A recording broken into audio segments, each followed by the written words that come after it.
যুবক ভাইরা, যারা ইরান ফিলিস্তিনের পক্ষ নিয়ে যারা সোশ্যাল মিডিয়া কাঁপাতো, যারা social media Facebook, YouTube, Twitter, TikTok, আপনার যাই বলেন না কেন, সোশ্যাল মিডিয়া যারা কাঁপিয়ে দিয়েছে যে আমরা ফিলিস্তিনের পক্ষে, আমরা ইরানের পক্ষে, তারাই আজ আর্জেন্টিনা ব্রাজিলের সাপোর্ট করছে।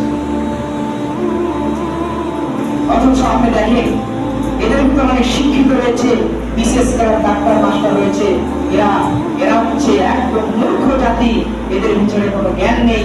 এরা ইরানকে পক্ষ নেয়, ফিলিস্তিনকে পক্ষ নেয়, আবার এরা আবার আর্জেন্টিনা ব্রাজিলের সাপোর্ট করে।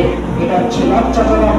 সম্মানিত উপস্থিতি, যুবক ভাইরা, তোমাদেরকে বলি, তোমরা আমার দিনী ভাই, তোমাদেরকে যে নসিহত করতে চাই যে এইসব ইহুদি খ্রিস্টানদেরকে পক্ষে না নিয়ে মুহাম্মদ সাল্লাল্লাহু আলাইহি ওয়াসাল্লামের পক্ষ নিয়ে তোমাদের রক্ত কেন এই আর্জেন্টিনা ব্রাজিলের এই জন্য কেসা করে আর তোমাদের রক্ত ঝরবে, তোমরা তোমাদের রক্ত ঝরবে আল্লাহর বিধানকে রক্ষা করার জন্য, তোমাদের রক্ত ঝরবে রাসূল সাল্লাল্লাহু আলাইহি ওয়াসাল্লামের বাণীকে প্রসার করার জন্য, তোমাদের রক্ত ঝরবে ওই আর্জেন্টিনা ব্রাজিল খ্রিস্টানদের জন্য। এটা হতে পারে না।